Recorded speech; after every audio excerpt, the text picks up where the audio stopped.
Charts बनाना pages पे, paper पे, कि ये कैसे वर्क करेगा।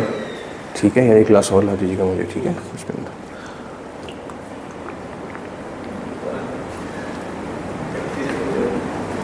बहुत शुक्रिया। पहली चीज़ क्या है, जब घर बनता है, मैप बनता है, किस पे होता है वो? ये स्क्रीन पे। डिज़ाइन, फिर आप इम्प्लीमेंट करते हैं कि अच्छा HR सिस्टम में लगाना है, अब क्या करें, या तो अटेंडेंस सिस्टम गेट पे रजिस्टर रखें, हर बंदा आए अपना साइन करे, या मुश्किल हो जाएगा थंब इंप्रेशन कर लेते हैं, बायोमेट्रिक कर लेते हैं, या आई रेटिना वो डिटेक्शन कर लेते हैं, फेस डिटेक्शन कर लेते हैं, या कुछ ना कुछ और सिस्टम लगा लेते हैं, या कार्ड स्वैप मशीन लगा लेते हैं, कुछ ना कुछ कर लेते हैं। तो ये क्या है, इम्प्लीमेंटेशन क्या हुआ कि आपने वो कार्ड स्वैपिंग मशीन या बायोमेट्रिक मशीन लगा दी, ये है इम्प्लीमेंटेशन। और ऑपरेशन क्या है कि वो मशीन चल भी रही है और वो ठीक काम कर रही है। बहुत शुक्रिया, बस ये रह जाए। ठीक है, और वो ठीक काम कर भी रही है। ये नहीं कि मशीन लगी हुई है और बंद पड़ी है, या मशीन लगी हुई है, एक बंदा आता है, वो थंब प्रेस करता है, गेट खुलता है और 6 बंदे बाहर निकल लेते हैं। ठीक है, बाहर एक जा रहा है नमाज पढ़ने और 6 की 7 निकल गए। ठीक है, मैं आपको एग्जांपल देता हूँ। 2002 में मैं आर्टिकल से शुरू हुए, पहले ही ऑडिट में हम गए तो सीनियर ने मुझे कहा कि जाओ यार तुम ना ये सिस्टम देख के आओ कि HR जो एम्प्लॉयज़ आते हैं तो वो अटेंडेंस लगती है। ठीक है, मैं कंपनी का नाम नहीं बताऊँगा, कॉन्फिडेंशियल होता। अच्छा, मैं जाके जहाँ मशीन पड़ी उसमें बैठ गया, दूर थोड़ा सा ऑब्जर्व कर रहा था कि लोग आ रहे हैं। तो आई वॉज एस्टॉनिश कि एक बंदा आया, वो मिल्स का गेट था जहाँ पे लेबर काम करती है। एक बंदा आया, उसने मुंह भी नहीं धोया हुआ। ठीक है, और उसने आके ना, वो उस ज़माने में बड़ी एक टेक्नोलॉजी थी कार्ड स्वैपिंग, अब तो हो गया ना बायोमेट्रिक ये। तो उसने कार्ड पकड़े थे 8-10 वाया, उसने टक टक टक टक टक टक 8 9 10 12 कार्ड उसने वो किए, क्या कहते हैं उसे, स्वाइप किए, और अंदर नहीं गया, बाहर चला गया। स्वाइप किया, दरवाज़ा खुला, 24 साल वापस अपनी कॉलोनी में गया, बैक साइड में हॉस्टल थे, सो गया जाकर। उधर अटेंडेंस का मीटर, अब डिज़ाइन भी बड़ा ज़बरदस्त है। ठीक है, इम्प्लीमेंट भी हुआ है, मशीन भी पड़ी, सब कुछ है। क्या ऑपरेट ठीक हो रहा है? तो तीनों चीज़ें होंगी तो कहेंगे सिस्टम ठीक है। ठीक है, डिज़ाइन एंड अब मैकडॉनल्ड्स गए हैं कभी? मैकडॉनल्ड्स में बड़ा सिक्योरिटी सिस्टम है, जो उन्होंने वो सिक्योरिटी मशीन रखी हुई है भाई। 3 दोस्त आते हैं, एक दरमियान से गुजरता है, 2 साइड से गुजरते हैं, अंदर चले जाते हैं। डिज़ाइन ठीक हो गया, शायद इम्प्लीमेंट भी कर दिया आपने, वो अपने टनल रख दी लाके। ठीक है, समझ गए? तो तीनों चीज़ें होंगी तब कहेंगे कि ये सिस्टम ठीक है। Design and operation. ठीक है, टू अचीव 3 ऑब्जेक्टिव्स, पहला ऑब्जेक्टिव लिखने, fair financial reporting. Fair financial reporting,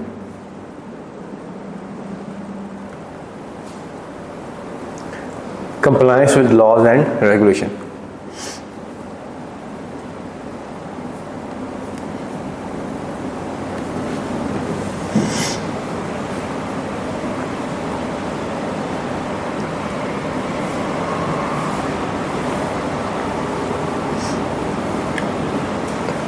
Efficient and effective operations of the entity.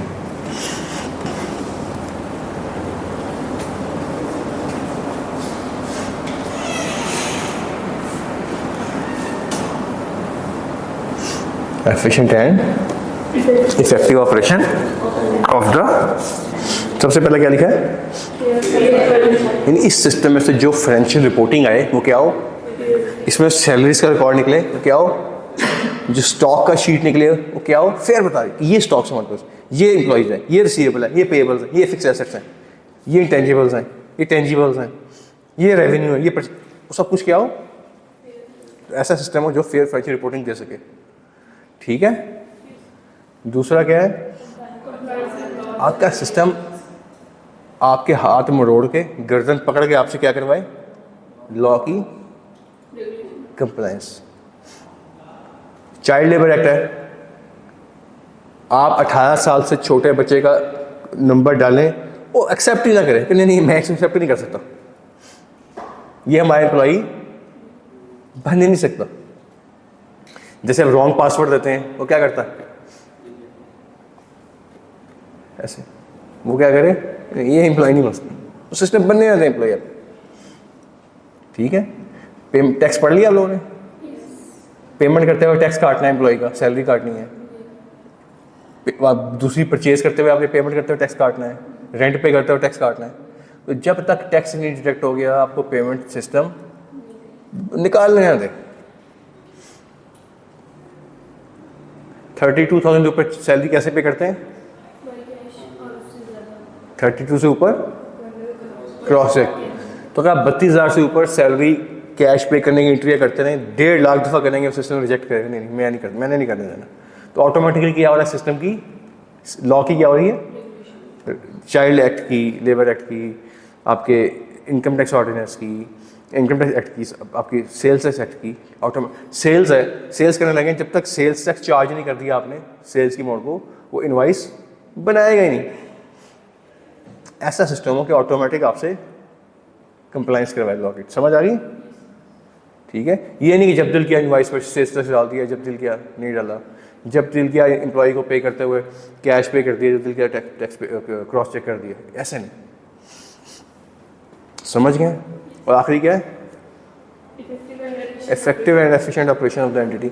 जब आपकी एंटिटी ऑपरेशंस करे, वो इफेक्टिव भी हो, एफिशिएंट भी हो। ठीक है, अच्छा हुआ क्या, नए नए कार्ड्स आए, अब लेबर बेचारी को तो कोई होश ही नहीं होती। ठीक है, मैं अगेन अपने आर्टिकल की बात कर रहा हूँ 2002-03 की, उनको कार्ड्स दे दिए। अब जब वो पूरी बस भर के गुलाम अहमदाबाद से और इधर उधर पूरे फैसलाबाद से बसें फिर के निकलती हैं ना, आपके यहाँ सामने से गुजरती हैं बसेस लेबर की, वहाँ पहुँची मिल्स में, लोगों के पास कार्ड नहीं। अब वो बाहर खड़े हैं, सिस्टम उनको अंदर नहीं आने दे रहा। अब वही खड़ा हो गया कि नहीं मैं तो आगे, मैंने तो काम करना है, सिस्टम के तो कैसे तुम इंटर नहीं हो सकते। अब मसले फिर वहाँ लड़ाइयाँ हो रही हैं जी, झगड़े हो रहे हैं, खुद भी नहीं अंदर जा सक रहा और पीछे 200 लोगों को रोके बैठा हुआ, मैंने नहीं जाना। ठीक है, फिर क्या होगा जी, उन्हें तरक्की हुई, उन्होंने कहा यार वो ले आओ थंब इम्प्रेशन मशीन ले आओ, वो ला के रख दी। और फिर मुसीबत शुरू होगी, लेबर के हाथ ही हुए होते हैं, रप्चर हुए होते हैं, ख़राब हुए होते हैं, किसी के मोबाइल लगा हुआ है, किसी का ऑयल लगा हुआ है, किसी के वो काम ही नहीं कर रहे, फिर मसले। तो सिस्टम होता है आसानी के लिए, मुश्किल के लिए नहीं कि पैसे भी खर्च करें और मुश्किलें हैं। ठीक है, तो ऐसा सिस्टम हो जो एफिशिएंट ऑपरेशन जिससे हो। ठीक है, हम उसके एक मेरे पास फार्मास्यूटिकल कंपनी है, उसकी 32-33 ब्रांचेज हैं, रिटेल शॉप है, उसमें हर शॉप पे ना, हर शॉप पे 1 करोड़ से लेके 1.5 करोड़ तक का स्टॉक पड़ा होता है। ठीक है, समझ गए? सिर्फ उन्होंने क्या किया, अच्छा अकाउंटेंट रखा, उसने अच्छा सिस्टम बनाया और उसने चेक किया किस ब्रांच पे लोगों ने क्या सही किया, किस तरह का कस्टमर आता है। जिस तरह का कस्टमर आता है उस तरह की प्रोडक्ट्स रखो, बाकी रखने की ज़रूरत। जो स्लो मूविंग है उसको ऐसा सिस्टम जो आपको डे बताए कि ये मेडिसिन 8 दिन हो गए नहीं बिकी, इसका मतलब है कस्टमर बहुत कम आता है। अब यहाँ पे 25 का स्टॉक रखने की ज़रूरत नहीं है, 5 का स्टॉक भी रख लेंगे तो गुजारा। सिर्फ उसने ये स्टडी करवा के 1-1.5 महीने की एक्सरसाइज की, हर शॉप पे 1.25 करोड़ 1.5 करोड़ का स्टॉक था, उसको उठा के 80-80 लाख रुपये ले। कितने में? हर ब्रांच से 55-55 60-60 लाख रुपए का स्टॉक। ज़रूरत कितनी ब्रांचेज लगी मैंने? तो इतने बड़ी अमाउंट वैकेंट खाली होगी, वो उस चीफ सेक्रेटरी के पास आ गई, कहते मैं इसका क्या करूँ, चलो मैं कोई और बिजनेस, उसने कोई और बिजनेस स्टार्ट कर लिया उसको, जो पैसे फजूल में स्टॉक हुए थे स्टॉक के अंदर। ठीक है, तो किसने बना के दिया, इस इंफॉर्मेशन किसने दी आपको? सिस्टम ने। समझ गए सिस्टम कैसे प्ले कर रहा है? अब ये आपका आपके आपके जो हमने पढ़ा ना एफिशिएंट एंड इफेक्टिव ऑपरेशन, या अगर मैं साथ इकोनॉमी भी डाल दूँ ना, economy, efficiency and effectiveness of the operation, वो भी इसमें आ जाएगा कि वही काम हो रहा है लेकिन अब बड़ा कंपेरिजन में हो रहा है। सितारा केमिकल्स, मेरा दोस्त उसमें इंटर्न ऑडिटर था, कहता हमने एक असाइनमेंट की कि हम केमिकल बनाते हैं। केमिकल कैसे बनता है? उसके 2 रॉ मटेरियल्स हैं, पानी जो फ्री है ना, और दूसरा सॉल्ट जो बहुत सस्ता है।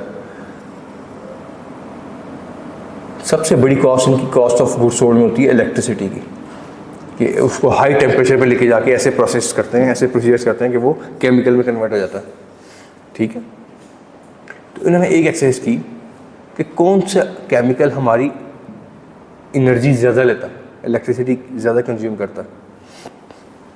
एक चीज़ सिस्टम ने स्टडी की, सिस्टम से इंफॉर्मेशन ली, और लेने के बाद जो प्रोडक्ट्स प्रोडक्शन के टाइम पे ज़्यादा बिजली यूज़ करते थे, ज़्यादा इलेक्ट्रिसिटी यूज़ करते थे, उसको ऑफ पीक आवर्स पे शिफ्ट कर दिया, और जो कम लेते थे उसको पीक आवर्स में। मैं अगेन बात कर रहा हूँ 2006-07 की। उस ज़माने में, आज तो छोटी मोल लगेगी, 1.5 करोड़ रुपए के करीब इलेक्ट्रिसिटी कॉस्ट कम हो गई प्रोडक्शन कम किए बगैर। ये है सिस्टम्स। ठीक है, समझ गए इंटरनेट कंट्रोल सिस्टम क्या होता है? याद रहेगा? अच्छा, सिस्टम कैसे वर्क करता है? आपने पढ़ ली बिजनेस मैनेजमेंट वगैरह की कुछ टॉपिक्स पढ़ ली? कॉर्पोरेट लॉ पढ़ लिया होगा ना आपने थोड़ा सा? कंपनी में क्या होता है? बोर्ड ऑफ डायरेक्टर्स होता है, कल पढ़ा हमने। बोर्ड ऑफ डायरेक्टर क्या कर रहा होता है? बहुत से डिपार्टमेंट को यहाँ पे हम हेड कर रहा होता है। ठीक है, एक होता है डायरेक्टर फाइनेंस, एक होता है डायरेक्टर प्रोडक्शन, एक आईटी, डायरेक्टर परचेज। ठीक है, होता है डिफरेंट की रिस्पॉन्सिबिलिटी होती हैं। मार्केटिंग के होते हैं, सेलिंग होती है, और आपके अकाउंटिंग के होता है सिस्टम। ऐसे ही होता है ना। फिर इन डायरेक्टर्स के नीचे कौन होते हैं? मैनेजर्स, 1 या 2। मैनेजर के नीचे क्या होते हैं? असिस्टेंट मैनेजर्स, एएम्स बोलते हैं। फिर उनके नीचे क्या होते हैं? ऑफिसर्स। उनके नीचे फिर आपके क्लर्क्स आते हैं, फिर उसके नीचे ऑफिस बॉयज चल रहे होते हैं। ठीक है, ये इस तरह हायरार्की चल रही होती है हर डिपार्टमेंट के अंदर। ये आपका होता है ऑर्गेनाइजेशन स्ट्रक्चर। ठीक हो गया? अच्छा, घर में क्या होता है? घर में आपकी मदर जगाती हैं, उठो भी 2 किलो दही लेके आओ। आप मोटरसाइकिल को मारते हैं जाके दही। ठीक है, इंडस्ट्री में ऐसा नहीं हो सकता, जहाँ पे हज़ारों बंदा, 20-20, 22-22 हज़ार बंदा, 2-2, 5-5, 8-8 हज़ार बंदा काम कर रहा है। वहाँ पे अगर परचेज करने चले जाएँ ऐसे बंदे, तो ऑफिस में टिकेगा ही नहीं। तो वहाँ पे परचेजिंग कौन करता है? रेलेवेंट डिपार्टमेंट, परचेज डिपार्टमेंट काम करता है। परचेज डिपार्टमेंट काम कर रहा है। ये आईटी डिपार्टमेंट है, एज्यूम कर रहा हूँ आईटी डिपार्टमेंट को 2 लैपटॉप चाहिए, इन्होंने अपने एएम को देने। समझ आ गई बात? याद रहेगा। अब आईटी वाला ने क्या करना है? परचेज वाला ने 2 लैपटॉप खरीदने, और सिंपल ये काम है। ठीक है, लेकिन इसके पीछे पूरा एक सिस्टम वर्क करता है, पूरा एक। ठीक है, वो उसको बोलेंगे परचेज सिस्टम। क्या होगा? पूरा परचेज सिस्टम। ठीक है, फिर सेल सिस्टम, मार्केटिंग का सिस्टम, फाइनेंसिंग का सिस्टम, ये सारे सिस्टम इंडिविजुअली क्या बोलते हैं? Purchase system, sale system, IT system. ठीक है, और कलेक्टिवली क्या बोलते हैं? जब ये सारे के सारे आपस में सिंक हो जाते हैं, सिंक्रोनाइज हो जाते हैं ना, हम इसे क्या बोलते हैं? इंटीग्रेट हो जाते हैं। हम इसे क्या बोलते हैं? याद रहेगा, इंटरनल कंट्रोल सिस्टम। अच्छा, इंटरनल कंट्रोल सिस्टम जो अच्छी इंडस्ट्रीज में कैसे वर्क करता है? आपका मार्केटिंग डिपार्टमेंट मार्केटिंग करता है, ऑर्डर मिलता है, ऐसे ही हुआ ना। मार्केटिंग डिपार्टमेंट क्या करेगा? मार्केटिंग की ऑर्डर मिला, कस्टमर आया, कस्टमर ने ऑर्डर प्लेस किया वेबसाइट पे। आप भी आजकल डिजिटल मार्केटिंग में ऐसे ही करते हैं ना, और ऑनलाइन वेबसाइट पे जाकर ऑर्डर प्लेस कर दिया, खाड़ी से और शनायर से।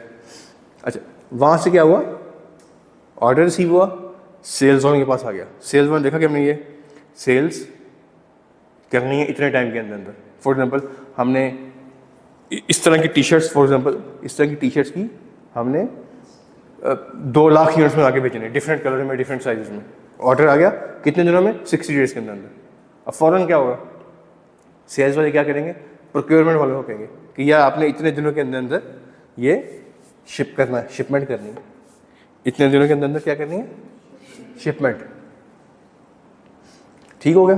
अब प्रोक्योरमेंट वाले क्या करेंगे, देखेंगे हमारे पास पड़ा हुआ, अगर तो प्रोक्योर करके रखा हुआ उन्होंने, पड़ा हुआ है, फिर रेलेवेंट टाइम में शिप करें। अगर नहीं पड़ा हुआ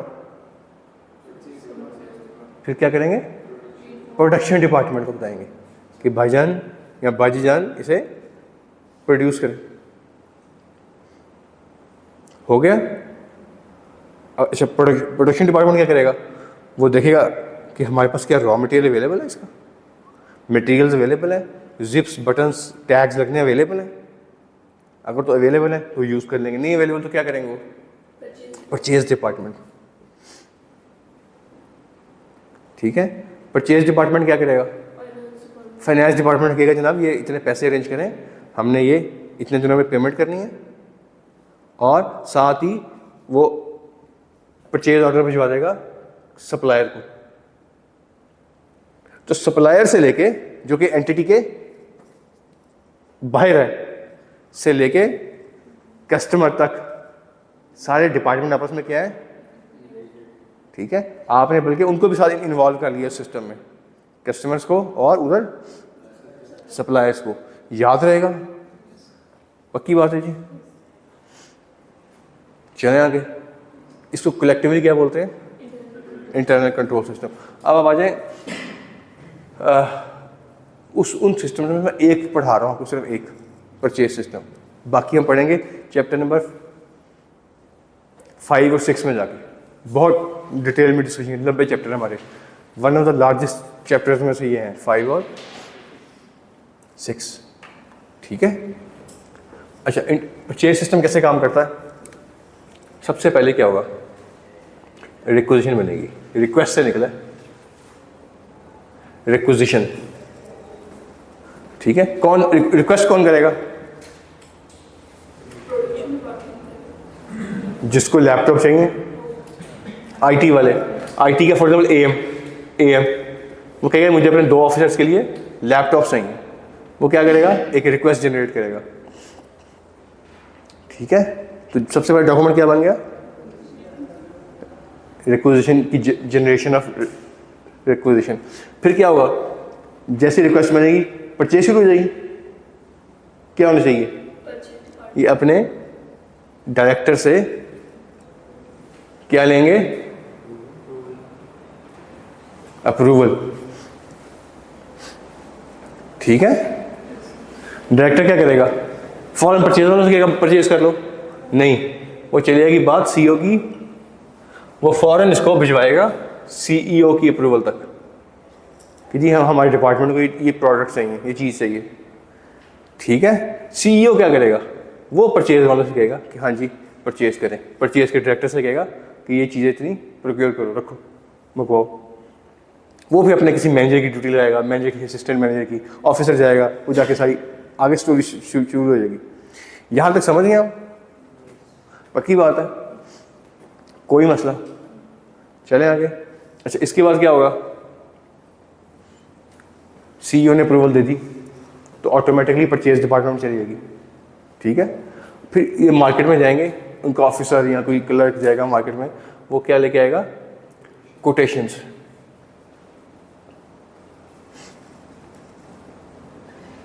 क्लियर है जी, लॉजिकल लग रही, मतलब अजीब से तो नहीं लग रही।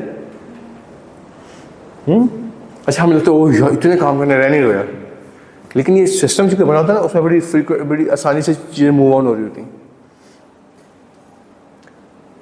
ठीक है। चले आगे। अच्छा, उसके बाद क्या होगा, कोटेशन नहीं तो हम क्या करेंगे, जो बेस्ट कोटेशन है उसकी सिक्योरिटी नहीं करेंगे, देखेंगे इसमें बेस्ट कौन सी है। 4-5 डिफरेंट वेंडर से कोटेशन आ गई, हम देखेंगे कौन सी अच्छी है, प्रोडक्ट किसकी अच्छी है, प्राइस किसकी अच्छी है, आफ्टर सेल सर्विस किसकी अच्छी है, रेपुटेशन किसकी अच्छी है, हमारा पास्ट एक्सपीरियंस किसका अच्छा रहा है, तो सब कुछ देखने के बाद जो बेस्ट होगी उसको हम क्या करेंगे, ऑटो प्लेस कर देंगे। ऐसे ही होगा ना। चले आगे। ये सारा डिसीजन अब वहाँ पे हो रहा होगा कि क्या चाहिए हमें, क्या हम प्राइस कॉन्शियस हैं, क्या हम प्रोडक्ट कॉन्शियस हैं, क्या हम उसकी परफॉर्मेंस कॉन्शियस हैं, या हम आफ्टर कलेक्टिवली जो स्क्रूटनी हमें कोटेशन बेहतर लगेगी उसको हम सेलेक्ट कर लेंगे। ठीक है, आगे चलते हैं। अच्छा, ऑर्डर प्लेस हो गया, इसके बाद क्या होना है, डिलीवरी ऑफ गुड्स। आपने 2 लैपटॉप्स का ऑर्डर दे दिया, रेक सिटी गए या कोहिनूर गए, 2 लैपटॉप्स का ऑर्डर दे आए, 2 दिन के बाद लैपटॉप डिलीवर हो गए। तो जैसे गेट पे आएंगे तो क्या बनेगा, गेट इनवर्ड नोट। ठीक है, ऐसे होता है ना, मिल्स होती हैं, मिल्स। आप कभी जहाँ शेखुपुरा रोड पे जा रहे हो तो ऐसे मिल्स बनी हुई है ना, मिल्स। तो यहाँ पे गेट लगा जी मिल का, ये मिल का गेट है। जैसे ही गुड्स इन होती हैं तो यहाँ पे गेट पे क्या बनेगा, गेट। ठीक है, तो जैसे ही गुड्स इन होती हैं आगे यहाँ स्टोर रूम होता है, या इसको इंस्पेक्शन रूम कहते हैं, इंस्पेक्शन रूम। तो गुड्स कहाँ चली जाती हैं, इंस्पेक्शन रूम में। वहाँ पे उसका क्या नोट बनता है, इंस्पेक्शन नोट। ठीक है, इंस्पेक्शन क्या करेंगे, वो गुड्स पूरी है नहीं, वो देखेंगे क्या रिक्वेस्ट बनी थी, क्या ऑर्डर प्लेस हुआ, और क्या गुड्स आई, आपस में टैली कर रही हैं, क्वांटिटी, क्वालिटी, उसकी परफॉर्मेंस, स्पेक्स सारे टैली कर रहे हैं। ठीक है, फिर साथ जब गुड्स आती हैं तो साथ क्या आती है, इनवाइस। Very good. ठीक है, वो इनवाइस कहाँ चली जाती है, अकाउंट्स डिपार्टमेंट में। क्या एंट्री होगी, फिक्स एसेट डेबिट, पेएबल, पढ़ा हुआ ना आपने। तो इंस्पेक्शन रूम में क्या होता है, 4 चीज़ें देखता है, क्या रिक्वेस्ट की थी, क्या ऑर्डर प्लेस किया था, क्या गुड्स आई और क्या इनवॉइस आई। ये तो नहीं है इनवॉइस में लिखा हुआ है आपके 2 लैपटॉप्स आ एक रहे, या वहाँ पे लिखा हुआ है कि आपका 7th जनरेशन का लैपटॉप है, वहाँ पे 5th आ रही है, या फिर रैम आगे पीछे है, या फिर उसकी और मेमोरीज चिप आगे पीछे है। ठीक है, तो वहाँ पे इंस्पेक्शन, ये समझ नहीं अकाउंट्स डिपार्टमेंट में चला गया, यहाँ तक क्लियर है। फिर क्या हुआ, जो आपका आया था लैपटॉप थे वो कहाँ चले जाएंगे, स्टोर में। स्टोर रूम में क्या बनेगा, स्टोर रिसीट नोट। ये परेशान नहीं होना कि क्या नए नए लफ्ज़ पढ़ाई आ रहे सर, ये ऐसे से आपको आज समझ आ जाएंगे। ठीक है, पहली दफ़ा सुनना इसलिए अजीब से लग रहे हैं, जैसे आज प्रोफेशनल स्केप्टिसिज्म में अजीब सा नहीं लगा, कल अजीब सा वर्ड लग रहा था। ठीक है, आज इनहेरेंट लिमिटेशन अजीब सा नहीं लग रहा, तो ऐसा ऐसा। अब तो मैंने बुक पढ़ाई नहीं, अगर बुक खोले बगैर, हम तो बुक्स वाले बच्चे ना, मैट्रिक वाले, रट्टा मारने वाले, तो अगर उसके बगैर हमें चीज़ें समझ आ रही हैं तो ठीक चल रहेगा। ठीक है, 3-4 दिन और हैं, डिफरेंट टॉपिक्स हम डिस्कस करेंगे, उसके बाद फौरन हम किस पे आ जाएंगे, बुक पे। ठीक है, उसका फ़ायदा क्या हुआ कि जब पढ़ते हुए आएगा ना professional judgement and professional scepticism, तो वहाँ पे ब्रेक नहीं लगेगी हमारी। या इंटरनल कंट्रोल सिस्टम की बात आएगी तो हम रुकेंगे नहीं। या एब्सोल्यूट या रीजनेबल लेवल ऑफ एश्योरेंस क्या होता है, तो मेन टॉपिक छोड़ के हम एब्सोल्यूट लेवल डिस्कस नहीं करने लग जाएंगे। ठीक है, अब वो हमारा समझ आ गई है। या एक जगह वर्ड लिखा हुआ है एप्लीकेबल फाइनेंशियल रिपोर्टिंग फ्रेमवर्क, कल अजीब सा लग रहा था परसों, आज वो बड़ा कैजुअल सा वर्ड लग रहा है। ठीक है, लेकिन ये ऐसी बातें नहीं कि हो नहीं रहा, ये सामने होंडा में चले वहाँ भी ऐसी हो रहा है। ठीक है, समझ गए। अब जाते हैं, मुझसे कहते हैं मेरी हेडलाइट टूट गई है, मुझे एक हेडलाइट देते हैं, यही करेंगे ना। वहाँ पे सारा सेल सिस्टम चल शुरू हो जाएगा। उनके पास हेडलाइट नहीं होगी तो परचेज करेंगे, तो ये परचेज सिस्टम शुरू हो जाएगा। ये मैं कोई आपको मार्स जुपिटर की बातें नहीं कर रहा, मैं यहाँ से सिर्फ कुछ फुट दूर एक कंपनी की बात कर रहा हूँ, या कुछ मीटर दूर एक नियाग्रा मिल रहा है यहाँ पे, उसकी बात कर रहा हूँ। ठीक है जी, चलें। स्टोर में गुड्स सेलिंग तो गुड्स स्टोर में जाने के लिए आई थी, स्टोर में जाने के लिए आई थी गुड्स, तो इशू होंगी स्टोर इशू नोट, इशू कहाँ हो जाएंगी, आईटी डिपार्टमेंट में। ठीक है, उसके बाद क्या होगा, टाइम आ गया पेमेंट का, तो पेमेंट होगी, और पेमेंट करते हुए क्या काटना है आपने,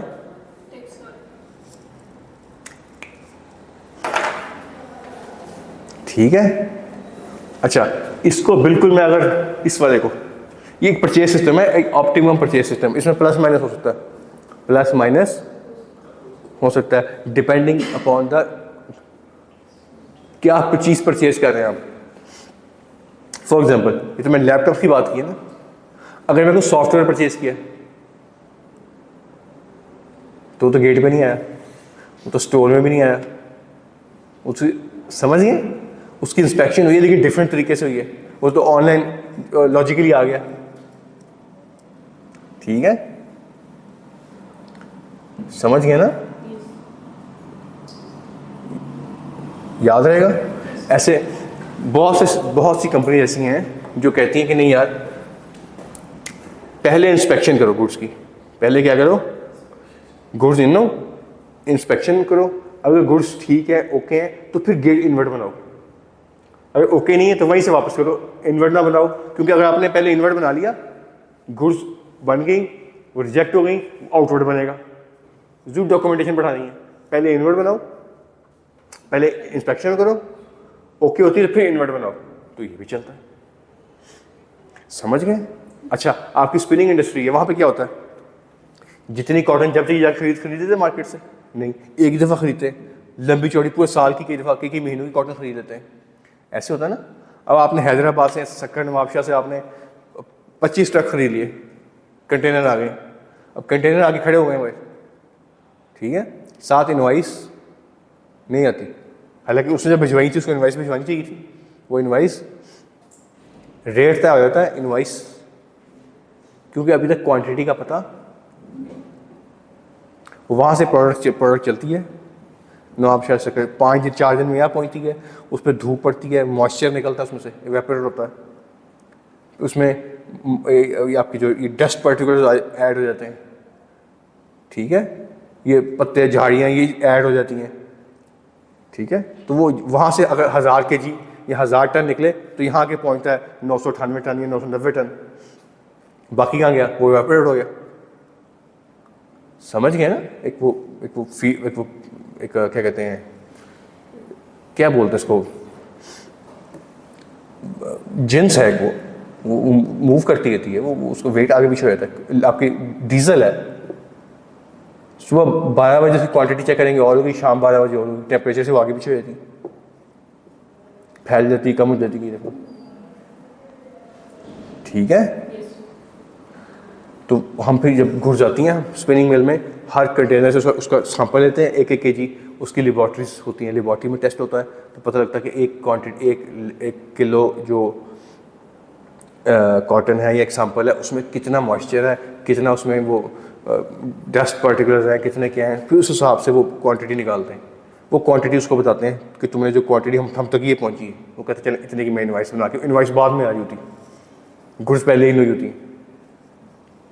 समझ गए, याद रहेगा ये, तो डिपेंड करता है, ये जो मैंने अब ये नहीं सिस्टम बता दिया हर जगह जाके यही फिट कर देना, तो कई दफ़ा चेंज होता है। ठीक हो गया जी, याद रहेगा। आपके शुगर केन की क्रॉप है, शुगर केन, अगर आप उसको फील्ड से उतारें, फील्ड से, और एक ट्रक पे लोड कर दें, फॉर एग्जाम्पल 1000 kg हो, एज्यूम कर रहा हूँ मैं, और वो फैक्ट्री तक पहुँचते उसको 3-4 दिन लग जाए, 3-4 दिन की धूप जो है ना, उसमें से जूस कम कर देती, वो वेपोरेट हो जाता है, ठीक है। ऐसे बहुत से केमिकल्स हैं, वो बहुत स्पीड से वेपोरेट होते हैं, पेट्रोलियम प्रोडक्ट्स हैं कुछ, आप बाइक की टैंक ज़रा खुला छोड़ें ना थोड़ी देर के लिए, ठीक है ना, तो नज़र आ रहा है वेपोरेट होता हुआ, ये कभी हम फ्यूल बटवा रहे हो सर्दियों में ख़ास तौर पे, तो वो आपको उसके अंदर एयर में उसके फ्यूम्स नज़र आ रहे होते हैं, होता है ना ऐसे, ठीक है। तो समझ गए सारा सिस्टम। अच्छा, जैसा ही सिस्टम मैंने कौन सा सिस्टम पढ़ाया मैंने, ऐसा ही सेल सिस्टम है, ऐसा ही,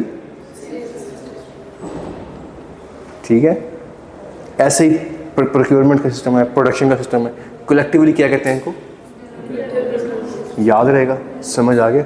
अब देखें ना, अब इसमें कितने डॉक्यूमेंट बने जी, हाँ, एक डॉक्यूमेंट ये बना, 2 3 4 5 6 7 8 9 10 11 तक डॉक्यूमेंट्स बने। और कितने बंदे इन्वॉल्व हुए, रिक्वेस्ट करने वाला, अप्रूव करने वाला, ये अलग अलग बंदे हैं। गेट वाला अलग है, इन्वर्टर वाला अलग है, स्टोर वाला अलग है, परचेज वाला अलग है, पेमेंट वाला अलग है। तो इतने बंदों के अपने एक काम को में सेग्रीगेशन ऑफ ड्यूटीज़ भी आ गई है, सेग्रीगेशन ऑफ। तो अब यहाँ पे एरर का या फ्रॉड का चांस बहुत कम हो गया। मैं ये नहीं कह रहा ख़त्म हो गया, चांस क्या हो गया, कम हो गया, ठीक है। अब अगर फ्रॉड करना है ना यहाँ पे, तो इतने बंदों को साथ मिलेंगे, इतने बंदे कोलाइड करेंगे, तो चेन में एक भी ईमानदार बंदा आ गया, फ्रॉड करना मुश्किल कर देगा आपको। स्टोर वगैरह नहीं, मुझे रिसीव दो, मुझे रिसीव ही कोई, मैं 2 का इन्वर्ट कैसे बनाऊँ,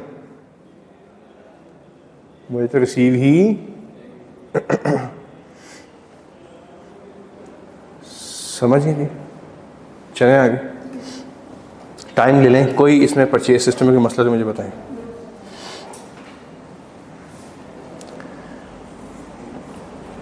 जी,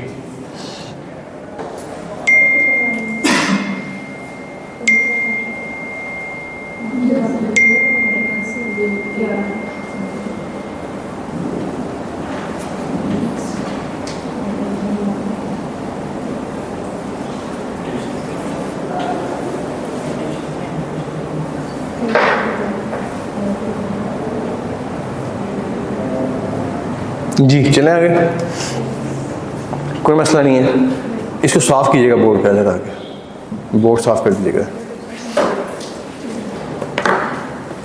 ये लीजिएगा।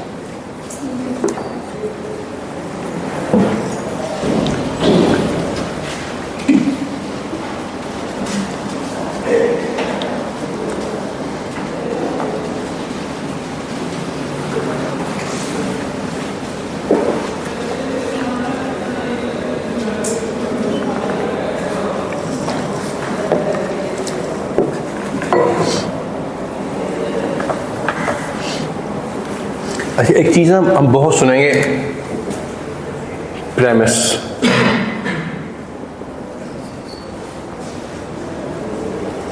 प्रेमिस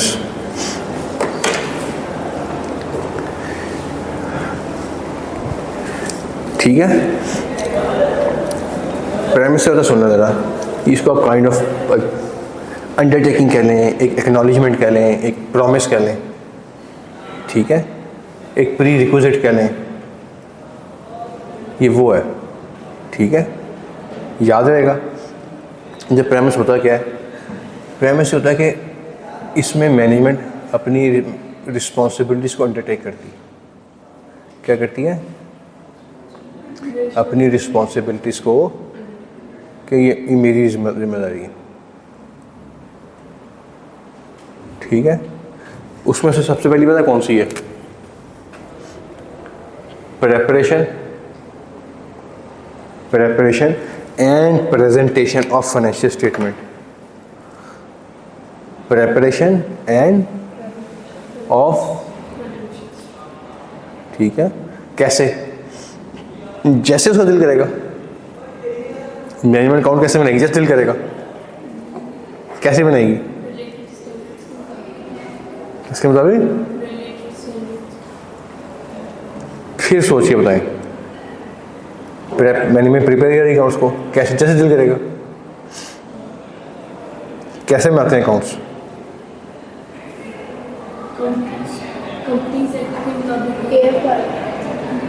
सोचे सोचे और करीब पहुँचे, कोशिश करें। पढ़ा हुआ है आपने, मैंने पढ़ाया है 2-2.5 दिनों में, ठीक है। और इसको क्या कहते हैं प्यार से? Applicable financial reporting framework. AFRS नहीं बोलना, ये मैं बोल रहा हूँ, ठीक है। एग्जामिनर गुस्सा करता था कि पेपर में आप AFRS लिख के आएंगे, आपने क्या बोलना है?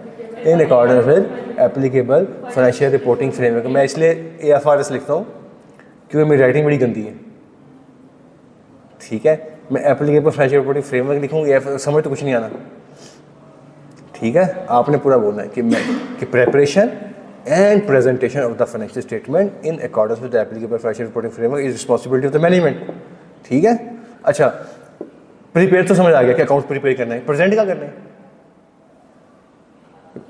मैंने कहा ना प्रेपरेशन एंड प्रेजेंटेशन कहाँ करनी है?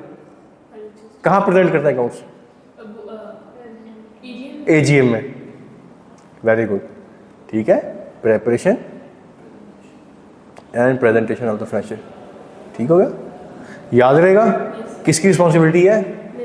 मैनेजमेंट की। अगर मैनेजमेंट की मेरी जिम्मेदारी नहीं है, आपकी ऑडिटर साहब आपकी है, तो हमारी भी नहीं है। तो कैटेगोरिकली पहले डिसाइड करें कि जी preparation and presentation of financial में responsibility of the management.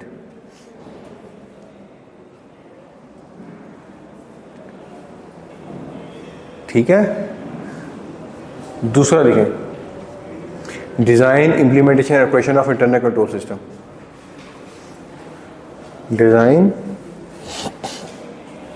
Design implementation and operation of internal control system. कैसा सिस्टम? जो मर्जी उल्टी सीधी रिपोर्टिंग करता रहे, नलायक सिस्टम। वो सिस्टम नहीं, कौन सा? ऐसा सिस्टम जो फेयर फाइनेंशियल रिपोर्टिंग दे सके। ये बनाना किसकी रिस्पॉन्सिबिलिटी है? मैनेजमेंट की। याद रहेगा, कल को मैनेजमेंट की नहीं सिस्टम भी आप बनाएंगे हमारा पढ़ के, तो हम रिस्पॉन्सिबल नहीं है, ठीक है। हम रिस्पॉन्सिबल नहीं है। चलें आगे। पहला क्या लिखा है? Preparation and presentation of financial statement. दूसरा पॉइंट क्या आ गया? इंटरनल कंट्रोल सिस्टम को डिजाइन इंप्लीमेंट ऑपरेट करना, ऐसा सिस्टम जो कि फेयर फाइनेंशियल रिपोर्टिंग कर सके। किसकी रिस्पॉन्सिबिलिटी है? मैनेजमेंट की। तीसरा, to provide the auditor with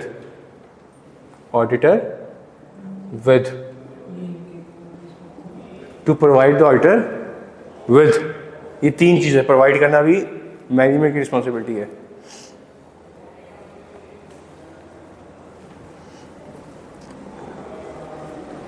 ठीक है, समझिए। ए सुन लें जरा, खुद लिख लीजिएगा बाद में। The information that management think necessary for the purpose of the audit, जो मैनेजमेंट को पता है कि नेसेसरी है। देखें, आप ऑडिट करने आए हैं, हम न्यायालय ऑडिट करने आते हैं सिर्फ साल में 20 डेज, 15 डेज, 18 डेज। मैनेजमेंट कितने दिन बैठी है वहाँ पे? पूरा साल। तो जो इंफॉर्मेशन मैनेजमेंट के पास है वो ऑडिटर के पास कभी भी, तो ऐसी इंफॉर्मेशन जो नेसेसरी है for the purpose of audit, जो मैनेजमेंट को लगता है कि नेसेसरी है, वो प्रोवाइड करना किसकी रिस्पॉन्सिबिलिटी है? मैनेजमेंट की। सेकंड,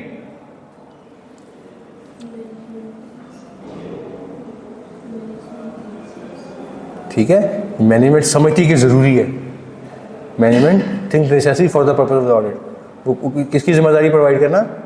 मैनेजमेंट की। दूसरा, the information that is specifically required by the auditor, management नहीं समझ रही जरूरी, लेकिन ऑडिटर कहता है कि मुझे इन्फॉर्मेशन चाहिए, मुझे ये इन्फॉर्मेशन,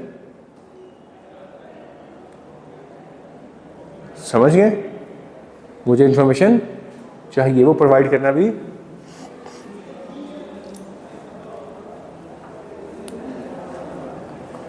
ठीक हो गया। 2 बातें हो गई। पहला क्या था? इंफॉर्मेशन दैट, सॉरी, जो मैनेजमेंट थिंक नेसेसरी। दूसरा क्या है? That is specifically required by the auditor. तीसरा है unrestricted access to the people, unrestricted access to the people within the entity.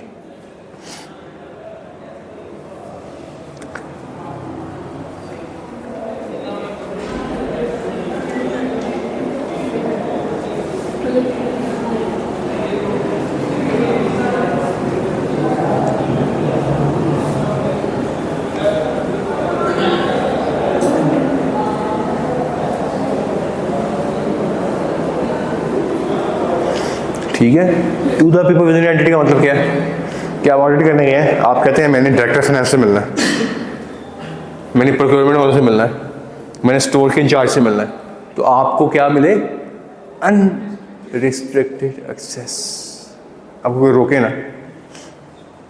ठीक है, ये तीनों चीजें समझ गए? ठीक है, इसको कलेक्टिवली क्या बोलते हैं? प्रेमिस। याद रहेगा? कोई मसला? समझ आ गई बात? बोले बोले जल्दी से। ठीक है, चले आगे। मैं समाप्त करता हूँ इसे। पहली चीज़ क्या है?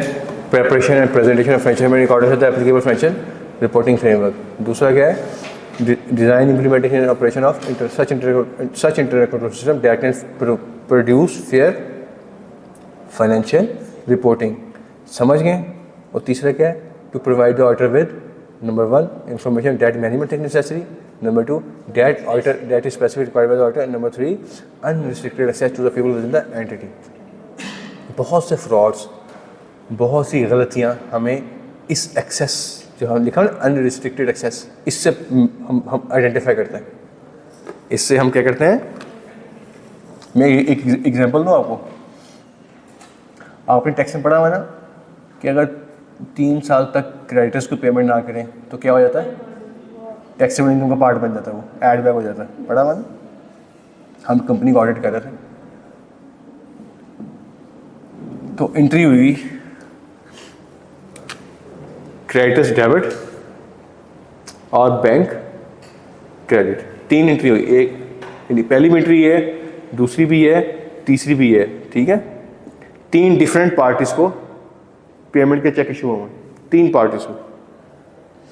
समझ गए? चेक इशू हुए 28-29 जून को जाके। ठीक हो गया? समझ गए? अच्छा, चेक जब इशू होता है, जब पार्टी को चेक मिला होगा 2-4 दिन बाद मिल गया होगा। ठीक है, उन्होंने क्या किया होगा? उसको बैंक में लेके प्रेजेंट किया होगा।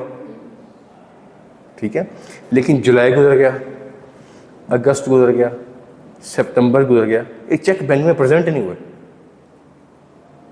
चेक्स बैंक में, समझ गए? अच्छा, मुझे मेरी बड़ा क्यूरियस था यार, ये क्यों पेमेंट पागल है, बैंक में जाके चेक नहीं लगवा रहे। अच्छा, मैं ना बजाय CFO के पास जाता, वो कि बिजी थे, एक क्लर्क था उसके पास चला गया। मैं कहा चेक्स, वो था बोंगा BCom टाइप कोई होता है ना, MCom MBA टाइप की चीज़ थी।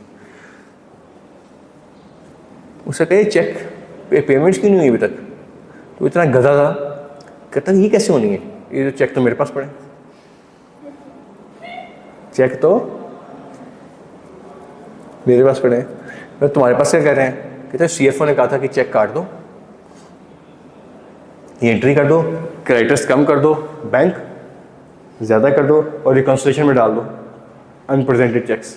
ऐसे ही होगा ना पेमेंट। देखिए, जब मैं बैंक चेक करूँगा, बैंक का बैलेंस और बैंक स्टेटमेंट का बैलेंस तो मैच नहीं करेगा आपस में, तो बैंक रिकंसिलिएशन आ गई। जब बैंक रिकंसिलिएशन देखी, उसमें भी फिगर्स आ रही थी। तो मैंने पूछा कि किया क्यों है? कहते जी वो बॉस कहते कि बस एंट्री कर दो, चेक अपने पास रख लेना, और जब ऑडिटर्स जाएंगे तो इस एंट्री को रिवर्स कर देना। जब ऑडिटर्स चले जाएंगे तो इस एंट्री को अगले साल में। ठीक है, एक्चुअल पेमेंट नहीं हुई। तो CFO के पास गए, मैंने कहा ये चेक आपके पास क्या कर रहे हैं? कहता आपको किसने बताया? मैं कहा इसने, उसकी कुत्तों वाली की, तुम्हें क्यों बताया इनको? ठीक है, फिर मैंने पूछा चले अब तो हो गया, रीज़न क्या थी इसकी? कहते रीज़न ये थी कि 3 साल हो गए थे इनको पेमेंट्स हम नहीं कर पा रहे थे, ये हमारे टैक्सेबल इनकम का पार्ट बन जाना था, तो हमने सिर्फ उससे बचने के लिए एक फेक एंट्री की थी। तो unrestricted access to the people within the, समझ गए इस बात को? याद रहेगा मेरे एक कंपनी में गया, नाम नहीं बताऊँगा उसका, हम मेस में थे, लंच कर रहे थे, तो मुझे मैं DPS से मैट्रिक किया मैंने, तो DPS का क्लास फेलो मुझे मिला। तो मैंने पूछा यहाँ पे क्या कर रहे हो? कहते मैं तो मार्केटिंग मैनेजर हूँ, सेल्स को देखता हूँ यहाँ पे ना। मैंने कहा अच्छा तो सेल्स तो तुम्हारी जगह बहुत बड़ी है, सेल्स तो जो माशाल्लाह बहुत ज़्यादा आ रही है अकाउंट्स में। कहते नहीं नहीं सेल तो बहुत कम हुई हमारी। मैं कहा नहीं यार सेल तो बड़ी है यार, अकाउंट्स में तो बड़ी भी है। कहते नहीं नहीं कम हुई है, हमें तो यार नोटिस का है कि यार इस बार सेल ना बढ़ी है, हम आपके डिक्रीमेंट्स लगा देंगे, आपको फारिग कर देंगे ये वो। यार मैं 2 मिनट पहले अकाउंट छोड़ के आया हूँ उसमें से। अच्छा खैर मैं वापस से सेल फिर ज़्यादा आ रही थी। मैंने फिर से पूछा कितनी सेल तो कम हुई है। मुझे शक पड़ेगी कि सेल्स ओवरस्टेटेड है। ठीक है, जब हमने उस पर वर्क शुरू किया तो पता लगा जाली सेल की एंट्री डाली हुई थी, कोई रेवेन्यू का टारगेट मीट करने के लिए डाली हुई थी, असल में सेल नहीं थी। ठीक है, तो कैसे पता लगी गलती?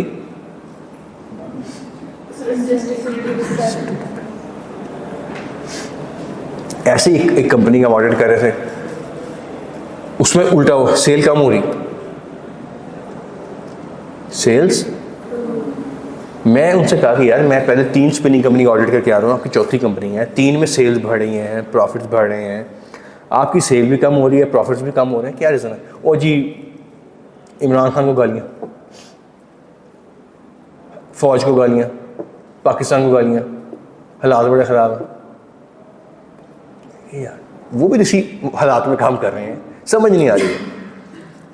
अच्छा थोड़ा सा पूछा कि यार एक्चुअली हमारी मई और जून में ना हमारी तो मिल बंद हो गई थी, मई और जून में, इसलिए सेल कम हुई है। मई और जून में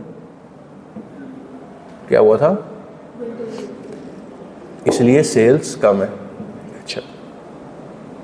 अच्छा मई जून में सेल आ भी कम रही थी।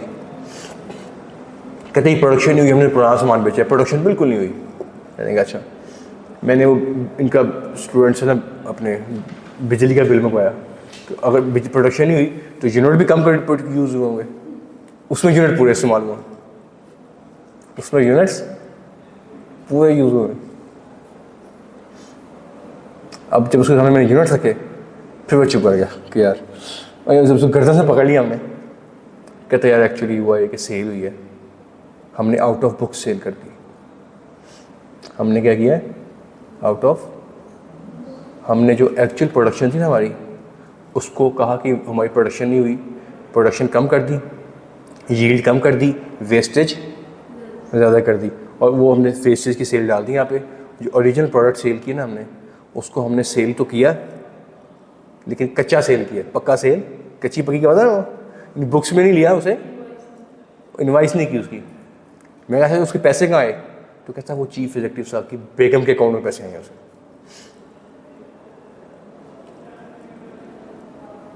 ठीक है, और वो 18-19 करोड़ रुपया चीफ एग्जीक्यूटिव साहब की बीवी के अकाउंट से रूट हो रहा है, 18-19 करोड़ रुपया। ठीक है, समझ गए?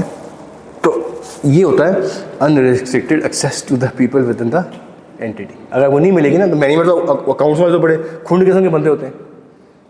ठीक है, जितनी आपकी उम्र है इतना उनका तजर्बा होता है। ऐसी है ना, आप कितने 22-21 साल के होंगे, आर्टिकल देने जाएंगे, वो घात का पानी भी होता है उन लोगों में, वो घुमा देंगे आपको। तो जब तक कि आपके unrestricted access within different peoples में नहीं होगी, आप काम नहीं कर सकेंगे। सही समझ गए नहीं इस चीज़ को, कितनी ज़रूरी है ये। तो ये प्रेमिस अगर एग्जिस्ट नहीं ना करता तो ऑडिट नहीं कर सकते, याद रहेगा। एक और टर्म हम यहीं भी पढ़ लेते हैं, मैंने इसलिए 2 लिखा था, for a purpose, for a reason. एक है एप्लीकेबल फाइनेंशियल रिपोर्टिंग फ्रेमवर्क, पढ़ा ना आपने? adopted by the management should be acceptable, should be, ये क्या होना चाहिए? एक्सेप्टेबल। ठीक है, और ये 2 कंडीशन हो गई, इनको क्या बोलते हैं? प्री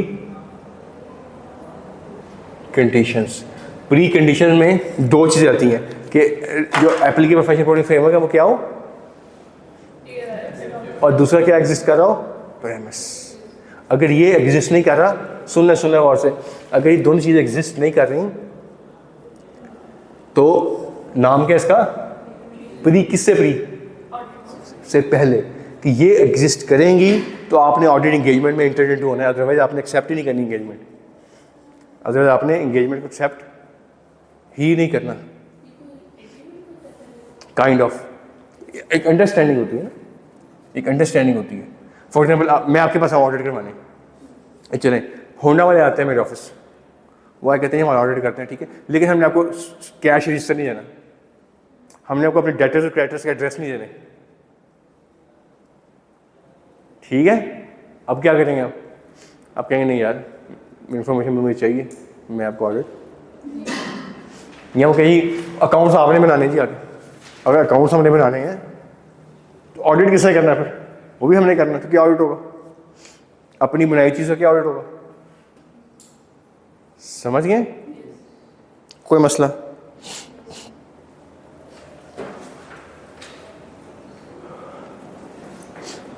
मैं सम अप कर रहा हूँ उसे, प्री कंडीशन में दो चीज़ एग्जिस्ट करती हैं, फ्रेमवर्क एक्सेप्टेबल है और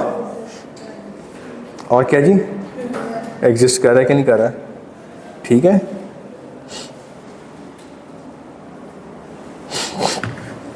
कोई मसला जी इसमें, चलें आगे चलते हैं। कुछ और टर्म्स में हम आज पढ़ लेते हैं। हम ना different type of letters use करेंगे। लेटर क्या होता है, लेटर क्या होता है, उर्दू में लिखते होते थे 8वीं 9वीं क्लास में, ठीक है। हॉस्टल से अपने अम्मी को लेटर लिखते थे कि पैसे ख़त्म हो गए, ऐसे था।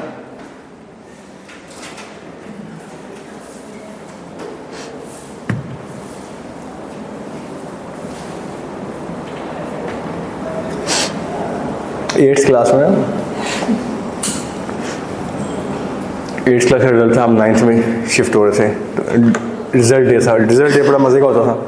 उस दिन सबसे बड़ी खुशी थी कलर्ड कपड़े पहन के आ रहे हैं, आज एक यूनिफॉर्म नहीं पहन के आना, ठीक है। It was 1st of March 1995, ठीक है। 7 में मैट्रिक लिए 2 साल बाद। अब रिजल्ट डे तो मैं बड़ा तैयार शेयर हो गया ना, उसको क्या हूँ क्लास में बैठा हूँ, क्लास में बैठे हुए तो एक मुझे वो गाली सारा सीन याद है, थोड़ा होता है शोर होता है, खुशी होती है, एक्साइटमेंट थी। इतने हमारे टीचर थे आज़र साहब, आज़र उनका नाम था, वाई। आके उन्होंने पेपर रखे, इस्लाम दुआ की, ऐसे जब मुझे देखा कहते अब बाहर आ जाओ, ठीक है। एक लड़का था इशफाक, उसने भी देखा था तुम भी बाहर आ जाओ, मैं बाहर आ गया। कहते तुमने इसको लेटर लिखवाया था, वो नालायक था, ठीक है। यानी प्राउड नालायक नहीं होते बच्चे, प्राउड नालायक वो था, उसको फ़ख्र था अपने नालायक होने में। मैंने कहा जी चढ़ो मुंह में ऐसे, वो चढ़ भी याद है, उसकी बेइज्जती भी याद है आज ना। मुझे नहीं समझ आई कि यार ये चढ़ इनको कैसे पता लगा।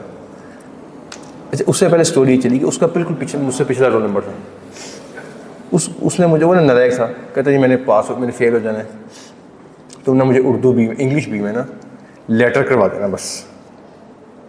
मैं कहा तुम्हें पेपर में तंग ना करना, मैं तंग करता था, ये बता दो वो बता दो। मैं कहा मुझे तंग ना करी, लेटर तो मैं करा के दूँगा। अच्छा, मैंने पेपर किया और बड़ी उसको ना जो एज़ पर एग्रीमेंट उसको मैंने पीछे ही करके ना लेटर सारा लिखवाया। उस गज़ल ने योर्स ऑबिडेंटली के नीचे ना उस्मान ने लिखा था,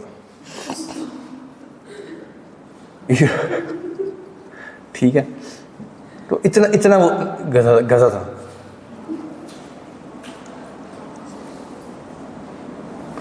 अभी मुझे मिला कुछ दिन पहले ना, मिलता रहता है, तो he is a big you can say एक बड़े लेवल पे काम कर रहा है रियल एस्टेट का। नालायक बच्चे ना बिजनेस में आगे निकल जाते हैं, तो वो चीज़ है। तो वो हम बैठे सारे DPS के दोस्त बैठे थे, डिस्कशन कर रहे थे, याद है तुम चढ़ पई सी। मैं कहा हाँ यार चढ़ बड़ी ज़बरदस्त पड़ी सी। चलेंगे आगे शुरू करें। लेटर्स से बात निकली थी, तो लेटर मैंने करवा के पास आता था, ठीक है। लेटर्स में कुछ ऑडिटर भी होते हैं। 4 लेटर हमें याद रखने हैं। पहला है इंगेजमेंट लेटर,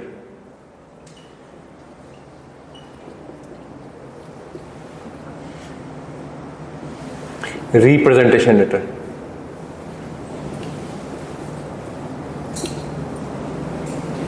मैनेजमेंट लेटर,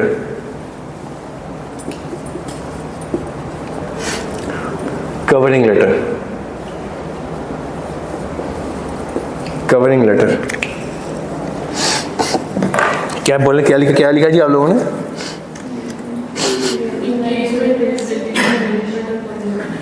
अच्छा, जो मैं चीज़ें पढ़ा रहा हूँ ना, अगर समझ ना आई आपको, परेशान नहीं होना, ठीक है।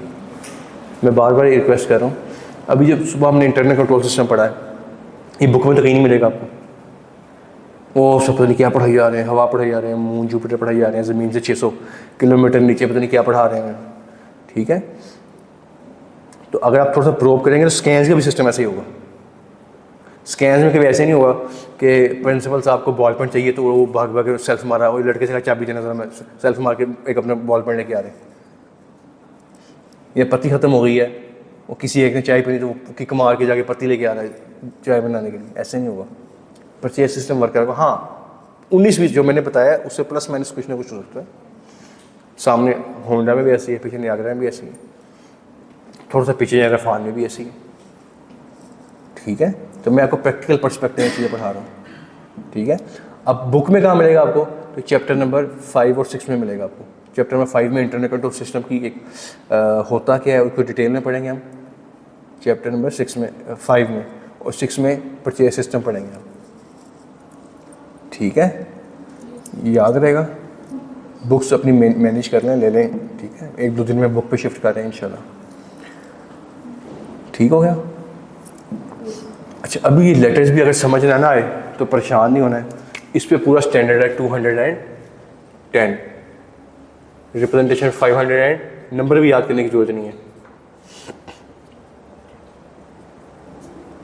ठीक है। तो इन पे स्टैंडर्ड्स हमें पढ़ना है आगे जाके हमारे कोर्स में, ठीक हो गया। परेशान तो नहीं होंगे। अच्छा, इंगेजमेंट लेटर क्या होता है? इंगेजमेंट लेटर क्या होता है जी? जब एक क्लाइंट हमारे पास आता है, आप कहते हैं हम आपसे ऑडिट करना चाह रहे हैं, हम देखते हैं वो प्री कंडीशन एग्जिस्ट कर रही हैं, रिपोर्टिंग फ्रेमवर्क जो है वो क्या है, एक्सेप्टेबल है, प्रेमिस एग्जिस्ट कर रहा है, ठीक है। कंपनी जिन प्रोडक्ट सर्विसेज में डील करती है वो ठीक है, मैनेजमेंट की रेपुटेशन ठीक है, इंटेग्रिटी ठीक है, ठीक है।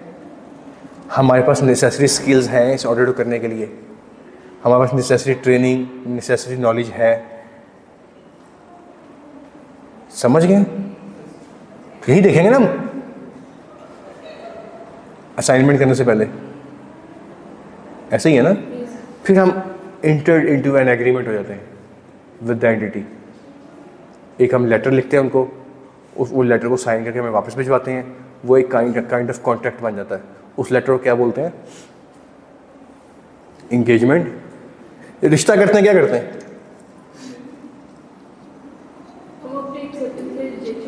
ठीक है, रिश्ता करने होता क्या, एक बात शुरू हुई, उसके बाद देखते हैं यार लड़की वाले देखते हैं लड़के का मुंह होता है, ठीक है भाई, उसकी पे स्केल ठीक है, रेपुटेशन कैसी है, ठीक है, फैमिली कैसी है, बाप दादा कैसे हैं, घर का माहौल कैसा है, पढ़ाई लिखाई है, दीनदारी है, वाइस वर्सा बच्चे वाले भी इस तरह की चीज़ें देख रहे होते हैं, ठीक है। हाँ, वो थोड़ा सा कई दफ़ा जैसे आपका माइंड सेट होता है वैसे आप लड़की देख रहे होते हैं, ऐसे ही होता है ना, ऐसे होता है ना।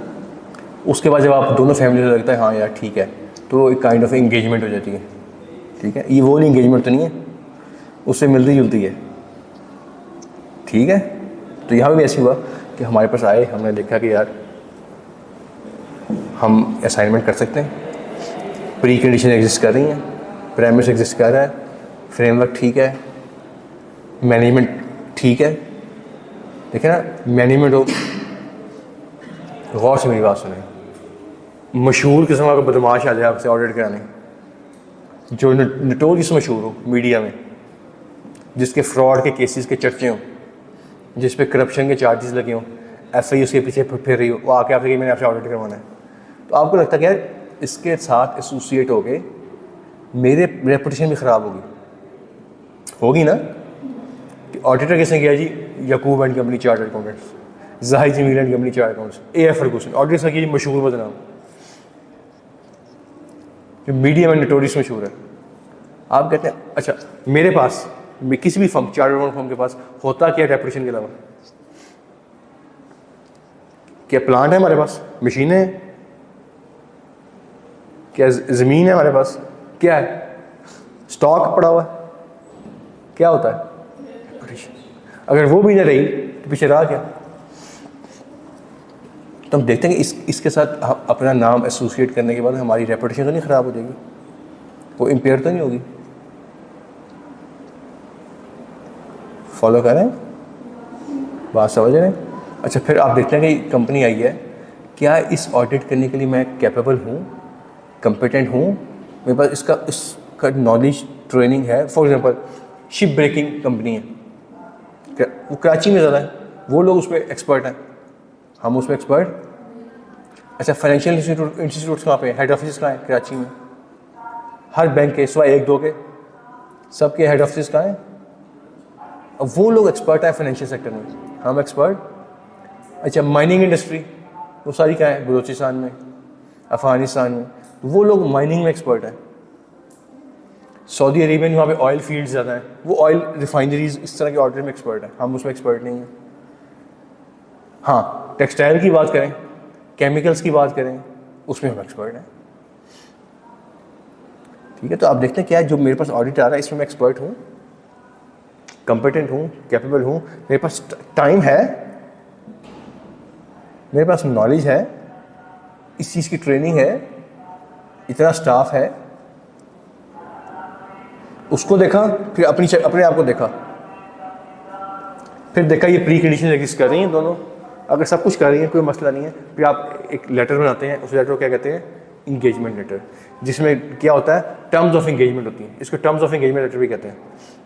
जिसमें ऑडिट करना है उसकी, जो ऑडिट करना है उसकी क्या होगी जी?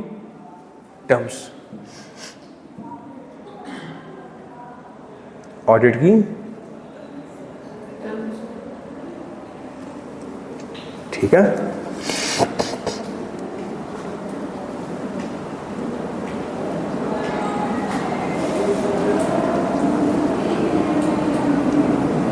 ठीक हो गया। इन सब टर्म्स के बाद ना आखिरी लाइन पता क्या होती है? आखिरी लाइन इस लेटर की होती है, kindly read this letter, understand it and sign it back to us. Sign it, this sign will be an acknowledgement of your acknowledgement on these terms, कि आपने इन टर्म्स पे आपने एग्री कर लिया। तो लेटर के नीचे मैनेजमेंट के साइन और ऑडिटर के साइन। ठीक है, लेटर कौन लिखता है? किसको? मैनेजमेंट को। कब? ऑडिट ख़त्म करने के शुरू होने से पहले। समझ गए? याद रहेगा, पक्की बात है। सेकंड पे आ जाए। सेकेंड है जी रिप्रेजेंटेशन लेटर।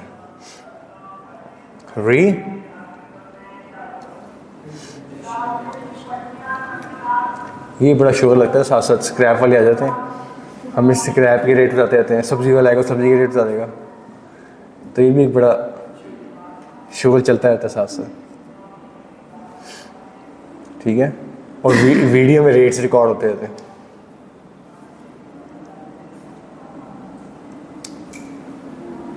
आपको पता लगता रहेगा महंगाई हो रही कि नहीं हो रही।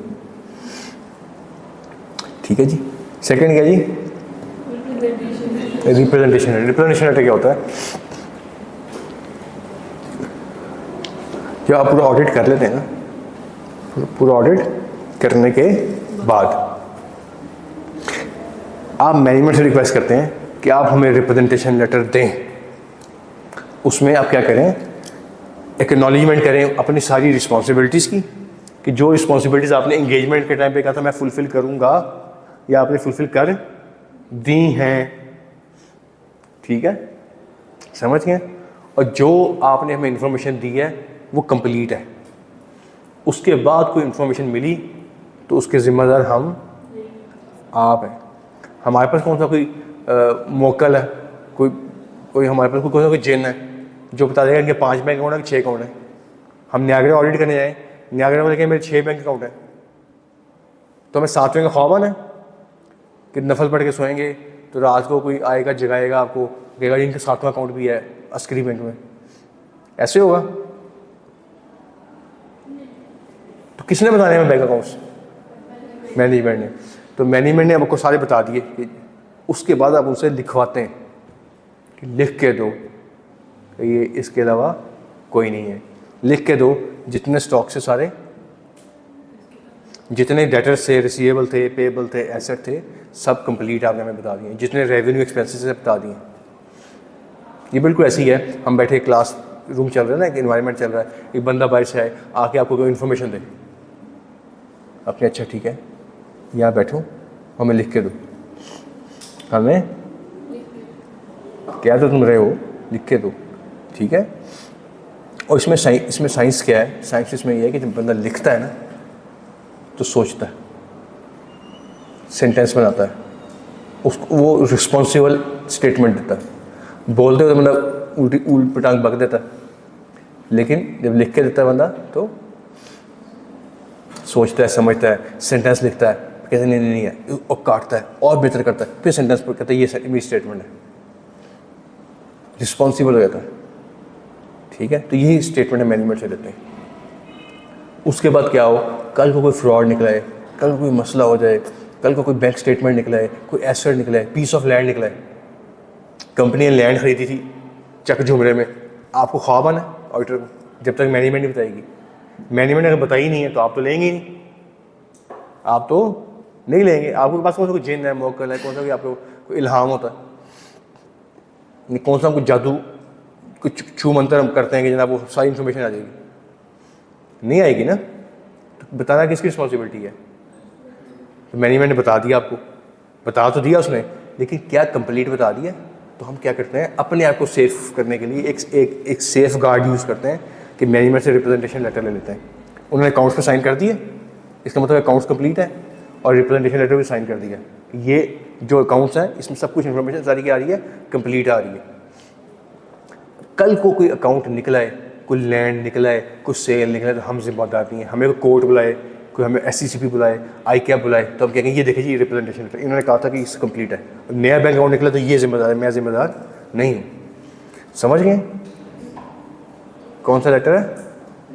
Representation letter. और ये देखें ये कहाँ पे हो रहा है? ऑडिट ख़त्म करने के तकरीबन बाद में, रिपोर्ट साइन करने से। इसीलिए देखें सीरीज़ देखें ना, ये शुरू की सीरीज़ मैंने कहा था ना, जनरेशन वाइज 200, 300, 400 सीरीज चल रही हैं, तो ये 210 शुरू की सीरीज है। तो ये ऑडिट स्टार्ट होने से और ये ऑडिट ख़त्म होने के बाद, अच्छा ये जो है ना मैनेजमेंट लेटर, इसको लेटर ऑफ वीकनेसेस भी कहते हैं लिखने साथ, लेटर ऑफ वीकनेसेस।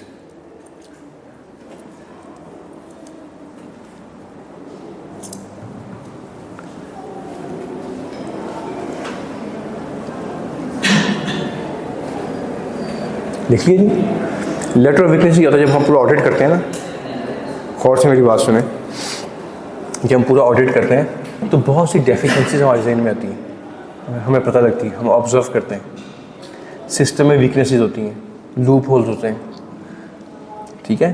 तो स्टैंडर्ड कहता है 260 कि ऑडिट के बाद एक मैनेजमेंट को लेटर लिखो, जिसको क्या कहते हैं, मैनेजमेंट लेटर, या प्यार से इसका नाम क्या है, लेटर ऑफ, जिसमें सिस्टम की वीकनेसेस और जो प्रॉब्लम्स हैं वो आप इस लेटर में लिख के मैनेजमेंट को दें ताकि उसको फिक्स करें। ये ना अब अगले साल आए फिर वही मसले हों, उससे अगले साल आए फिर वो मसले हों। अब मैनेजमेंट लेटर दें, वो उसको फिक्स करें और अगले साल वो मसले कम हो, सिस्टम उनका बेहतर, उनको भी लगे ऑडिटर का फ़ायदा हुआ हमें, ठीक है। बाकी होता क्या है, इसको इनको रेलेवेंट जगहों पर जाके पढ़ेंगे बहुत डिटेल में। ठीक है, ठीक हो गया।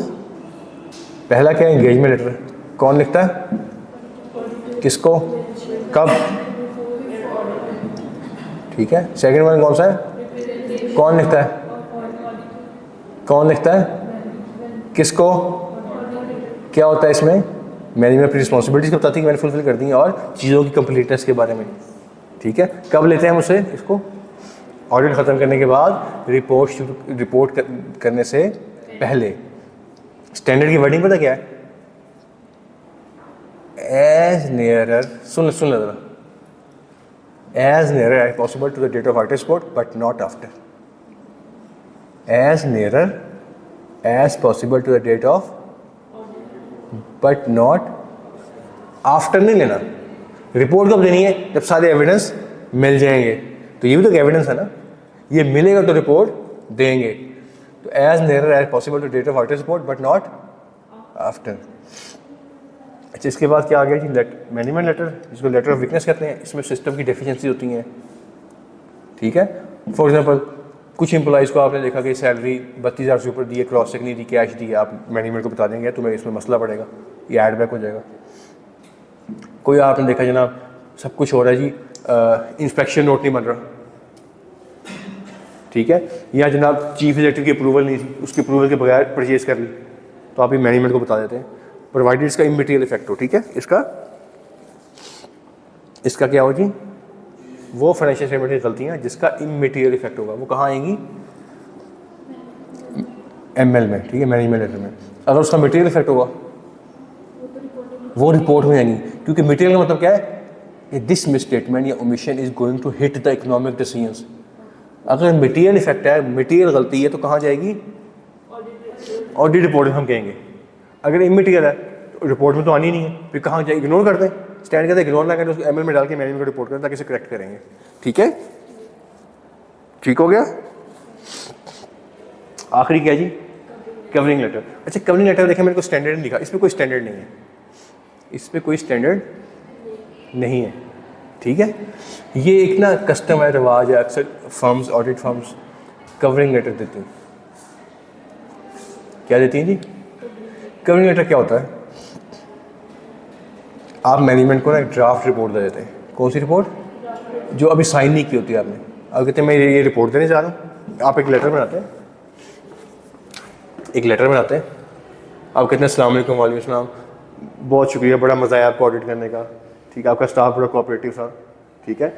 अटैच्ड आर, ठीक है, financial statements of the entity, unsigned audit reports, हमारी ऑडिट फीस का बिल, या कुछ और चीज़ें जो भी अटैच करना चाहिए, अटैच कर दी हैं। हम अपनी रिपोर्ट को साइन कर देंगे जब आप हमें कुछ फर्दर इन्फॉर्मेशन दे देंगे जो आपने अगले पेज पे लिख रही है, ये कुछ इन्फॉर्मेशन दे दें, हम अपनी रिपोर्ट को साइन कर देंगे, ठीक है। तो आपका लेटर कवर कर रहा होता है उस रिक्वायरमेंट की लिस्ट को, इसे बोलते हैं कवरिंग लेटर, ठीक है। आप जब इंशाल्लाह क्वालिफाई करेंगे सीए या कैफ क्वालिफाई करेंगे तो आपको एक डिग्री आएगी, साथ एक लेटर आएगा, ठीक है।